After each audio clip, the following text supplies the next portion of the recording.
दोस्तों, हमारी आज की कहानी एक शानदार चोर की कहानी है जो कि कभी पकड़ा ही नहीं गया। पर क्या ये पॉसिबल है कि कोई चोर कभी पकड़ा ना जाए? क्या वाकई कोई इतना होशियार हो सकता है जिसे कोई पकड़ ही ना सके? क्या होगा अगर वो चोर किसी डेंजरस सिचुएशन में फंस जाए या कोई अपना ही उसको धोखा दे दे? ये सब कुछ हम जानेंगे हमारी आज के इस कहानी में। तो अब समय को और ना गवाते हुए और ज्यादा बिल्डअप ना करते हुए चलिए शुरू करते हैं आज के इस कहानी को। Hollywood silver screen presenting cash out. कहानी की शुरुआत में हम मेसन नाम के एक आदमी से मिलते हैं जो हमारी आज की कहानी का हीरो है। मेसन एक प्रोफेशनल चोर है जिसने आज से पहले भी कई बड़ी चोरियां की हैं। खैर, आज यहाँ मेसन अपनी गर्लफ्रेंड अमीलिया के साथ आया था और वो दोनों एक पार्टी एंजॉय कर रहे थे। उस पार्टी में शहर की काफी नामी हस्तियां मौजूद थी और एक नॉर्मल कपल की तरह मेसन और एमिलिया भी वहाँ पर एंजॉय कर रहे थे। ये पार्टी असल में बहुत से बड़े फ्लाइंग जेट्स और लग्जूरियस कार्स को बेचने के लिए मिस्टर पेरेज नाम के एक आदमी ने रखी थी। तभी एमिलिया मेसन से कहती है कि उसे उसके साथ उसके प्राइवेट आइलैंड पर जाना चाहिए।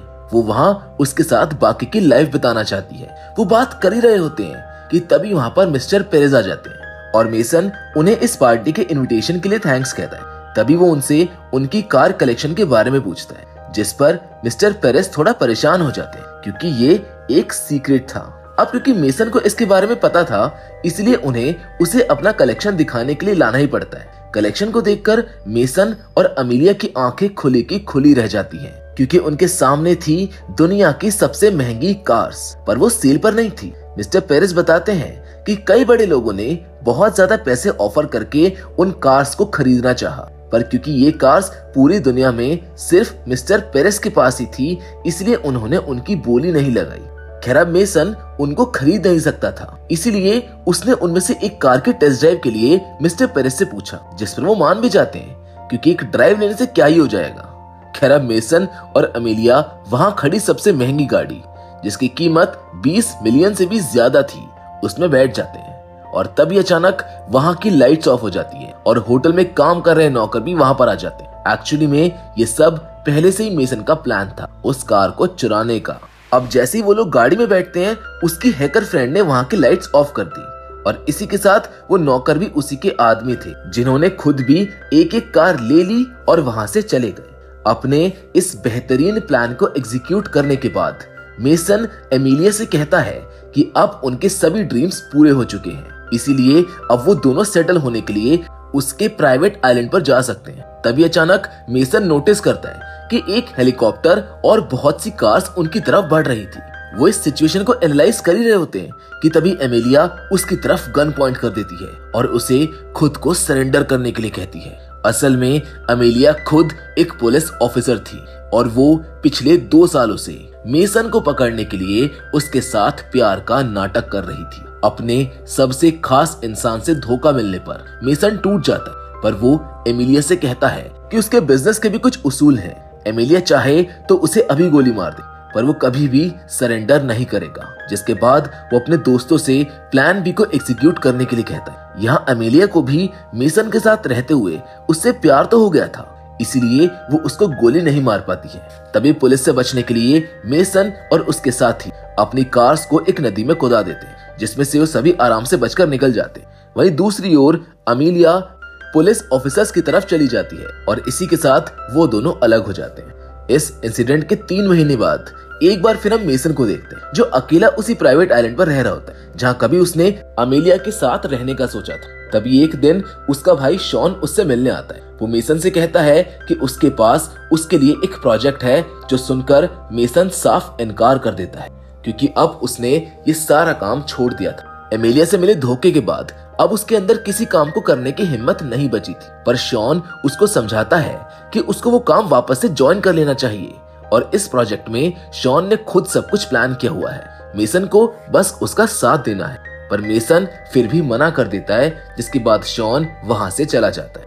अगली सुबह मेसन के पास लिंक नाम के एक आदमी का कॉल आता है, जो कि शॉन की हैकर थी। लिंक मेसन से कहती है कि आपको तो इस प्लान के बारे में सब कुछ पता ही होगा, पर मेसन कहता है कि उसे शॉन ने कुछ भी नहीं बताया है, जिस पर लिंक थोड़ा घबरा जाती है और मेसन को शॉन के पास जाने के लिए कहती है क्योंकि उसको डर था कि शायद शॉन अकेला उस प्लान को प्रॉपर्ली एग्जीक्यूट नहीं कर पाएगा। ये सब सुनकर मेसन अपने भाई के पास जाने के लिए निकल जाता है। वहीं शॉन एक बैंक मैनेजर से मिलने के लिए जाता है, जिसकी बैंक को उसने लूटने का प्लान बनाया हुआ था। वो उस मैनेजर को अपना एक फिंगर काट के देने के लिए कहता है, जिस पर मैनेजर को लगता है कि शायद वो उसे मजाक कर रहा है। तभी शॉन उसे अपनी गन दिखाकर चुपचाप जैसा वो कह रहा है वैसा ही करने के लिए कहता है। असल में क्योंकि आजकल सारा काम फिंगरप्रिंट से होता है, इसलिए शॉन मैनेजर से उसके फिंगर मांग रहा होता है। लेकिन तभी वहां पर मेसन आ जाता है और वो शॉन को ये सब करने के लिए मना करता है, क्योंकि वो लोग इस तरह से काम नहीं करते थे। खैर यहाँ शॉन मेसन को बताता है कि उसके साथी सभी बैंक के अंदर हैं और वो उसके इशारे का इंतजार कर रहे हैं। ये सुनकर मेसन शॉन को बैंक मैनेजर के साथ वहीं रुकने के लिए कहता है और खुद बाकी साथियों को लेने के लिए बैंक के अंदर चला जाता है। बैंक के अंदर जाकर मेसन देखता है कि वहाँ उसके बहुत से पुराने साथी थे, जिनके साथ वो कभी काम किया करता था। खैर अब वो सभी को इशारों में बाहर निकलने के लिए कहता है और खुद लिंक से जाकर बात करने लग जाता है, जिसने उससे सुबह बात की थी। वो लिंक से कहता है कि ये कोई तरीका नहीं है बैंक को लूटने का। तभी अचानक शॉन उस बैंक मैनेजर को लेकर बैंक के अंदर आ जाता है। बैंक मैनेजर को हॉस्टेज देखकर वहां का सिक्योरिटी गार्ड शॉन पर हमला करने की कोशिश करता है, पर तभी मेसन बीच में आ जाता है और उसे बचा लेता है। ये सब कुछ देखकर बाकी के टीम मेंबर्स भी एक्टिव हो जाते हैं। अब बैंक में गन्स को देखकर कोई इमरजेंसी अलार्म बजा देता है, जिससे मेसन समझ जाता है कि अब वो लोग वहां पर फंस चुके हैं। इसलिए मेसन बैंक के एग्जिट्स के सभी रास्ते बंद करवा देता है और सभी लोगों को एक जगह इकट्ठा करवा देता है। वहीं लिंक सभी कैमरास के एक्सेस ले लेती है ताकि कोई भी उनको डिटेक्ट ना कर सके। इसी बीच मेसन और शॉन बैंक मैनेजर के साथ बैंक के लॉकर्स के पास जाते हैं। यहाँ मेसन शॉन से पूछता है कि आखिर वो यहाँ पर क्या लेने आया है, जिस पर शॉन बताता है कि लॉकर नंबर 1140 के अंदर एक क्रिप्टो डिवाइस है, जिसकी कीमत का वो अंदाजा भी नहीं लगा सकते हैं। पर तभी बैंक मैनेजर कहता है कि जिस लॉकर को वो खुलवाना चाहते हैं उसकी 2 कीज हैं, जिनमें से एक तो उसके पास है लेकिन दूसरी की उसके पास नहीं है, जिसे सुनकर मेसन नाराज हो जाता है क्योंकि वो अब इन सब में फंसते ही जा रहा था। खैर वो अब लिंक को लॉकर 1140 को हैक करके खोलने के लिए कहता है, क्योंकि बस अब एक यही ऑप्शन बचा था। वो शॉन पर भी उसकी इस बकवास प्लान के लिए काफी गुस्सा करता है। उसी वक्त पुलिस बैंक को चारों तरफ से घेर लेती है, क्योंकि अलार्म तो पहले ही बज चुका था। वहीं दूसरी ओर मेसन शॉन से पूछता है कि आखिर उसे इस चीज के बारे में किसने बताया था। वो लोग ये बातें कर ही रहे होते हैं कि तभी लिंक उनको बताती है कि उसने लॉकर को हैक कर लिया है, जिस पर शॉन काफी खुश होता है। पर जब वो उस लॉकर को चेक करते हैं तो उसमें कुछ भी नहीं होता, जिसका मतलब था कि शॉन को किसी ने बेवकूफ बनाया है और जानबूझकर वहां पर फंसा दिया है। अब शॉन मेसन को बताता है कि एक्चुअल में ये लॉकर इजाबेल नाम की एक अमीर लड़की का है, जिस पर मेसन लिंक को उस लड़की के बारे में पता लगाने के लिए कहता है। तभी अचानक से लिंक के पास मेसन की एक्स गर्लफ्रेंड अमीलिया का कॉल आ जाता है, जो पुलिस की रिप्रेजेंटेटिव बनकर उससे बात कर रही होती है। वो तुरंत लिंक को मेसन से बात करवाने के लिए कहती है, जिस पर लिंक को उसकी बात माननी पड़ती है। वो मेसन को बुलाती है, जहां हम देखते हैं कि एक अरसे के बाद मेसन और अमीलिया आपस में बात करते हैं। मेसन उसको बताता है कि उसने उसको काफी मिस किया, पर अमीलिया का ध्यान इस वक्त मिशन पर होता है। वो मेसन से कहती है कि वो और उसके साथी अब बचकर यहाँ से नहीं जा सकते हैं, पर मेसन को अब भी कॉन्फिडेंस था कि वो खुद को और अपने दोस्तों को बचा लेगा। वो अमीलिया से कहता है कि उसके पास 23 हॉस्टेजेस हैं, जिन्हें वो कभी भी मार सकता है, इसीलिए अगर पुलिस कुछ ना ही करे तो ही बेहतर होगा। इसके बाद वो अमीलिया से वहां पर मौजूद हॉस्टेजेस के लिए कुछ खाना लाने के लिए कहता है, क्योंकि उसका कहना था कि वो लोग भूखे हैं। कॉल खत्म हो जाने के बाद लिंक उससे पूछती है कि उसे लॉकर में जो कुछ भी मिला है उसके बारे में वो उसको कुछ बताए, क्योंकि हो सकता है कि शायद उससे उसमें कुछ क्लू ही मिल जाए। ये सब सुनकर शॉन उस लॉकर में से निकली सभी चीजों को चेक करने लगता है, जिसमें उसको एक फोटो पर एक नंबर मिलता है, जिसे वो लिंक को दे देता है। इतनी देर में अमीलिया भी खाना लेकर वहां पर आ गई होती,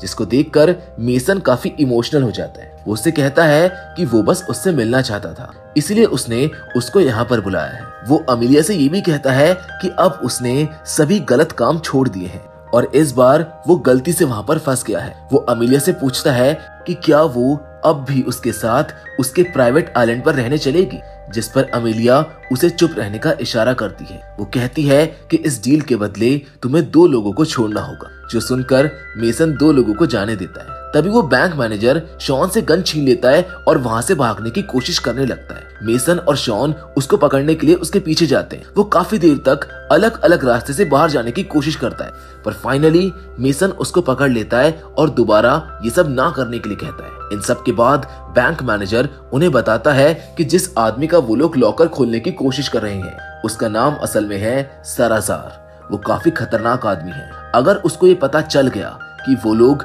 उसके लॉकर को खोलने की कोशिश कर रहे हैं तो शायद वहां फिर कोई जिंदा ना बचे।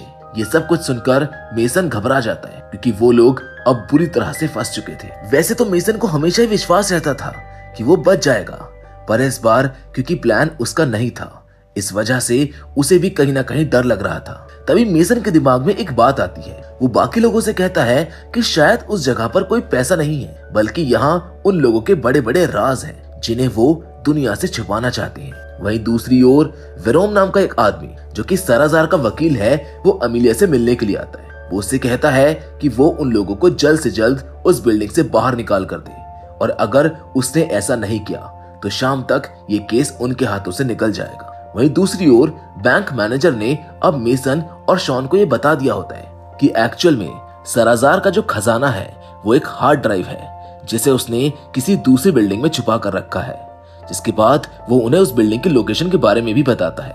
अब क्योंकि वो लोग बाहर से वहां पर नहीं जा सकते थे, इसलिए उन्होंने बेसमेंट की दीवारों को तोड़कर वहां जाने का प्लान बनाया। जहां एक तरफ वो इस काम में लगे हुए थे, वहीं दूसरी ओर मेसन दो दो करके सभी हॉस्टेजेस को बिना कोई नुकसान पहुंचाए बाहर छोड़ने लगता है। कुछ देर के बाद मेसन अमीलिया से बात करता है और कहता है कि उसे और उसके लोगों को वहां पर जानबूझकर फंसाया गया है। वहीं एमिलिया उसे वेरोन की बातें बताती है और ये भी कहती है कि शाम तक वो उसका केस किसी और पुलिस ऑफिसर को दे देंगे। कुछ देर के बाद शॉन और बैंक मैनेजर एक दीवार तक पहुंचते हैं जिसके आगे जाना पॉसिबल ही नहीं था क्योंकि वो दीवार स्टील की बनी हुई थी। वही रात तक अब वहां पर मिलिट्री भी आ गई होती है। मिलिट्री का एक ऑफिसर कैरस मेसन और उसके साथियों को बाहर आने के लिए कहता है, जिस पर मेसन उसे कहता है कि मैं बाहर नहीं आऊंगा, लेकिन वो अब भी दो दो लोगों को बाहर छोड़ रहा होता है। वहीं दूसरी ओर शॉन और बैंक मैनेजर किसी तरह से उस रूम में पहुंच जाते हैं जहां सालाज़ार ने हार्ड ड्राइव को रखा हुआ था। तभी सालाज़ार लिंक से उस हार्ड ड्राइव के अंदर के मटेरियल को कॉपी करने के लिए कहता है। इस वक्त तक सभी हॉस्टेजेस बाहर पहुंच गए होते हैं। तभी मेसन अमीलिया को कॉल करता है और कहता है कि उसके लोग खुद से सरेंडर करने के लिए आ रहे हैं, पर अमीलिया को उनका ध्यान रखना होगा। वो उससे ये भी कहता है कि इन सब के बाद वो अपने प्राइवेट आइलैंड पर उसका वेट करेगा, जिसके बाद वो कॉल को कट कर देता है। इसके बाद वो अपने साथियों से जाकर सरेंडर करने के लिए कहता है और उन्हें ये आश्वासन भी देता है कि वो उनको बचा लेगा। जिसके बाद उसके प्लान के अकॉर्डिंग सबसे पहले एंटन, फिर हेक्टर और फिर शॉन सरेंडर कर देते हैं। जिसके कुछ देर बाद पुलिस बैंक के अंदर आ जाती है जो सब तरफ मेसन को ढूंढने लगती है। कुछ देर बाद वो भी उस सीक्रेट रूम में आ जाती है जहां मेसन और लिंक थे। मिलिट्री वाले देखते हैं कि मेसन के हाथ में एक बॉम्ब है जिसे वो ब्लास्ट करने वाला है, पर उसके पहले वो वेर्नन जो कि सालाज़ार का वकील था उससे मिलने की मांग करता है। जिसके बाद अचानक ही बैंक में बॉम्ब ब्लास्ट हो जाता है। यहाँ से सभी लोगों को ये लग रहा होता है कि शायद मेसन उस बॉम्ब ब्लास्ट में मारा गया है। जिसके कुछ दिनों बाद अमीलिया अपने सीनियर्स से बात कर रही होती है, जहाँ उसके सीनियर्स उसको बता रहे होते हैं कि बॉम्ब ब्लास्ट में मेसन की लाश नहीं मिली है और गवर्नमेंट ने भी उसके 3 साथियों को अब छोड़ दिया है। पर ये सारी बातें काफी अजीब है। अब मेसन आखिर बचा कैसे, क्योंकि उसके पीछे तो सालाज़ार था और बाकी के लोगों को भी गवर्नमेंट ने क्यों छोड़ दिया। इन सभी सवालों के जवाब अभी किसी के पास नहीं थे, लेकिन तभी अचानक अमीलिया भी उनके सामने अपना रेजिग्नेशन दे देती है क्योंकि अब वो ये जॉब करके थक चुकी थी। यहाँ से वो सीधा उस आइलैंड पर जाती है जहाँ मेसन उसका वेट कर रहा था। मेसन उससे कहता है कि मुझको यकीन था कि तुम जरूर आओगी। तभी अमीलिया उससे पूछती है कि आखिर उसने उस काम को कैसे किया, जिस पर मेसन उसको बताता है कि जब उसने वेर्नन से मिलने की डिमांड की थी तो वो वहां पर आ गया था और वहीं मेसन ने उससे एक डील करी। उसने उससे कहा कि अब सालाज़ार का सारा इलीगल डेटा उसके पास है जो कि लिंक ने कॉपी कर लिया था और अगर वो चाहे तो वो उसको लीक या डिस्ट्रॉय कुछ भी कर सकता है, पर फिलहाल वो बस यहाँ से जाना चाहता है। इसलिए अगर वेर्नन उसे और उसके दोस्तों को बचा ले और उन सभी के अकाउंट्स में $10 मिलियन सेंड करवा दे तो वो उस डेटा को डिस्ट्रॉय कर देगा। अब क्योंकि सालाज़ार एक बड़ा आदमी था इसीलिए उसके लिए डील कोई बड़ी बात नहीं थी। इस वजह से वेरनॉन उसकी इस डील को एक्सेप्ट कर लेता है और इस तरह से मेसन और उसके दोस्त वहां से बच जाते हैं। अब इस डील की वजह से गवर्नमेंट भी उनको वहां से जाने देती है। इन सब के बाद अब मेसन और शॉन दोनों इसी आइलैंड पर रहते हैं, जिसके साथ ये बेहतरीन कहानी यहीं पर खत्म हो जाती है। तो दोस्तों, मैं उम्मीद करता हूँ कि कैश आउट की सिंपल सी स्टोरी आपको पसंद आई होगी। बाकी फिलहाल आज के इस वीडियो में बस इतना ही, लेकिन हमेशा की तरह हम फिर से जरूर मिलेंगे, और वो भी एक और नई इंटरेस्टिंग कहानी के साथ। पर तब तक के लिए धन्यवाद।